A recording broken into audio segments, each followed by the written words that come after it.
God matters. Why does he matter? Well, because he created everything. And there's nothing created that wasn't created by him.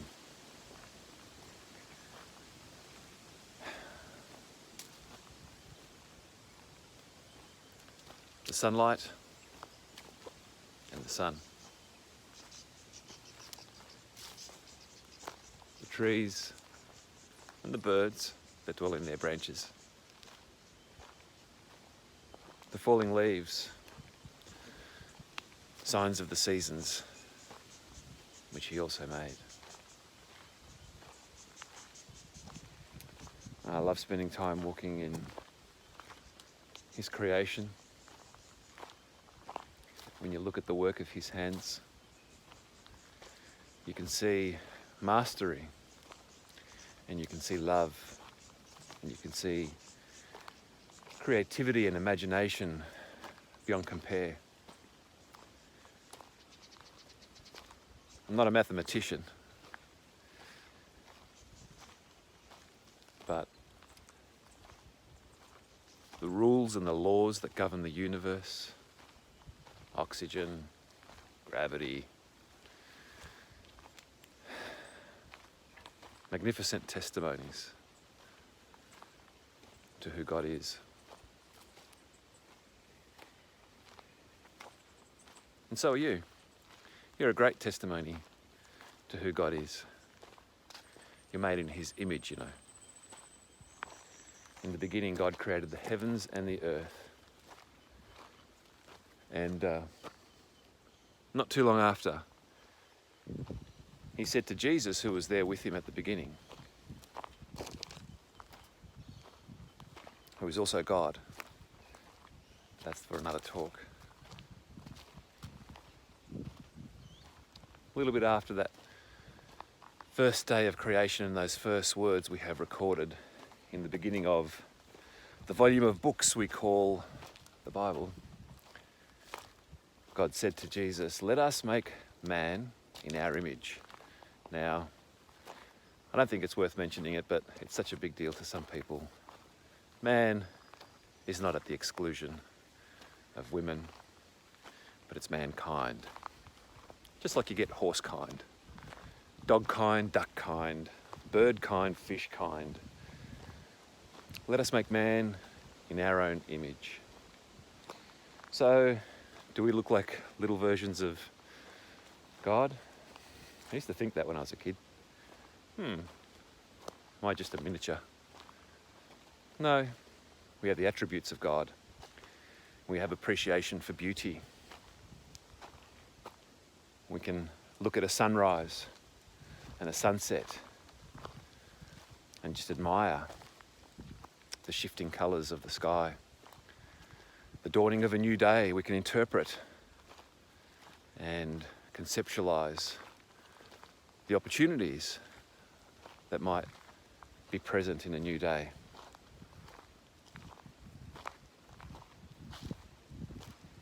We can envision a future that's better or building upon the one that we enjoyed yesterday, or sometimes that we had to endure yesterday. Because not everybody's got it easy, right? More on that another time. But we're made in his image. We can appreciate beauty.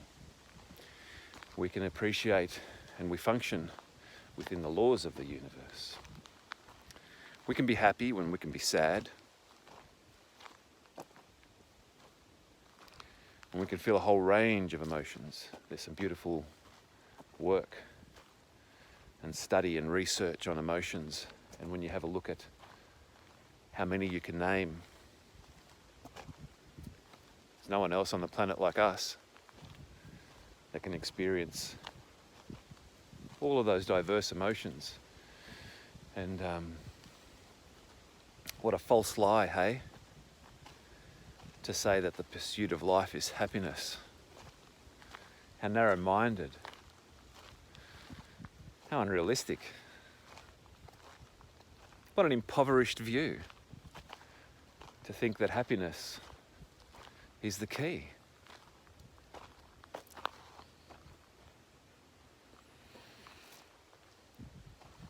It's one experience, it's one emotion. When we feel anguish, we feel sorrow. Underneath that lies who we value and what we value.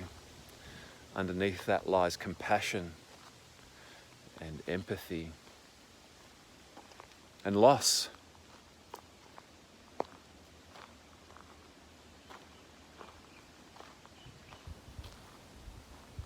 Love. We can love others. I don't mean superficial love. I love someone until they offend me, then I don't. I love someone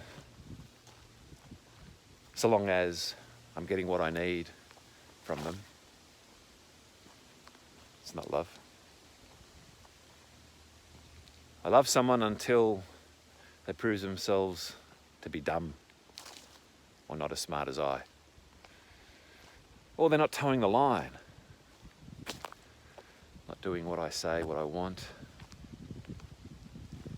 See, God has unconditional love.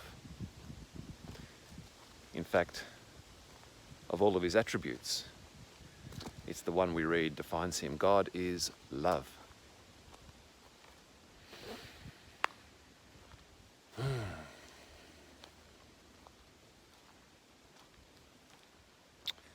You know, God expresses his love towards us in many ways.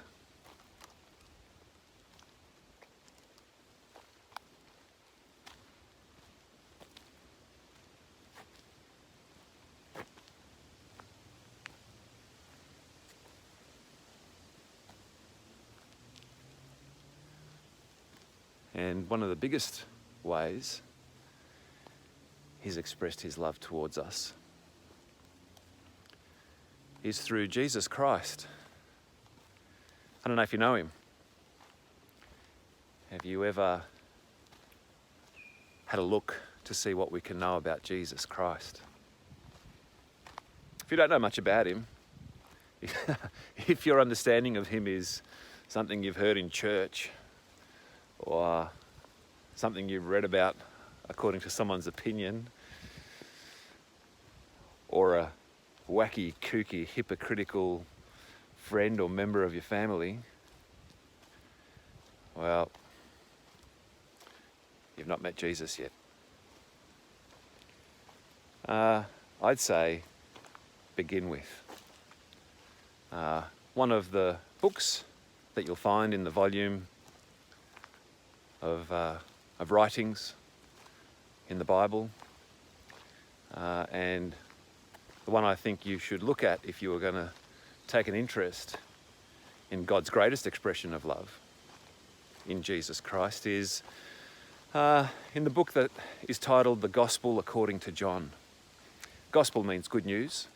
So the good news according to John. John was one of Jesus' apostles, one of 12 that Jesus chose to teach and to commission to spread the word of love amongst their community there and ultimately across the world. So the good news that John wrote about, which is really an account of Jesus' life from his perspective. There's a few different writings, quite a lot in the Bible about Jesus. And so in John's account, we really get to see his particular perspective on the life of Christ.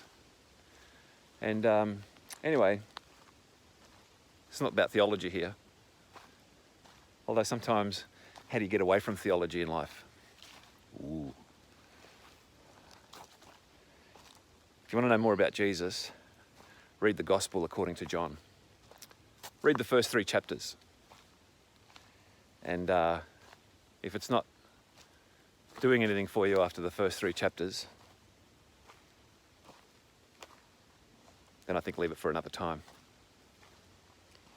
Now, at some point, between now and the time you decide to read that, I'd recommend talking to God. So we're used to calling that praying,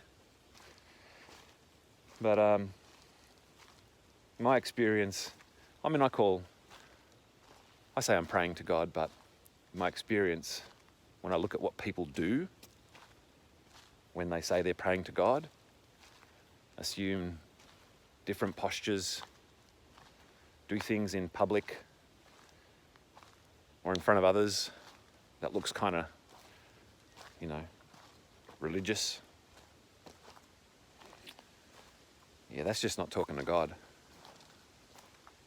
Talking to God is simply asking him questions you would ask anybody and saying hello. Hi, God. What are you thinking about today? Are you there? How can I know for sure? Questions are marvelous. People who know me will know that I love good questions. You should ask God some questions. Even challenge him. Oh yeah?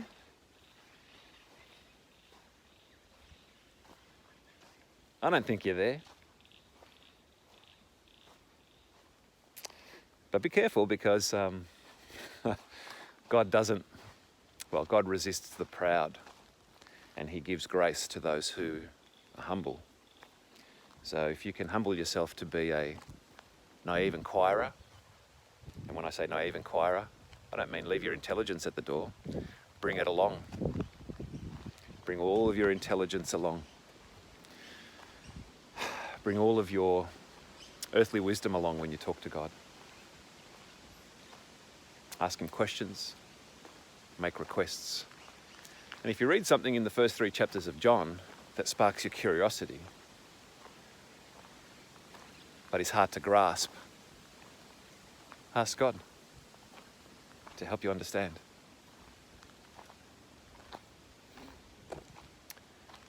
Because he loves you, God is thinking of you today.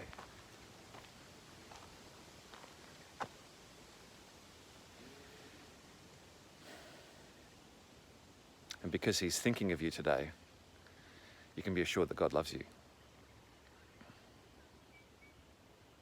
Say hello. Read something about Jesus. It's God's expression of love towards you. And it's one place to start. There are many others, and we might talk about them another time.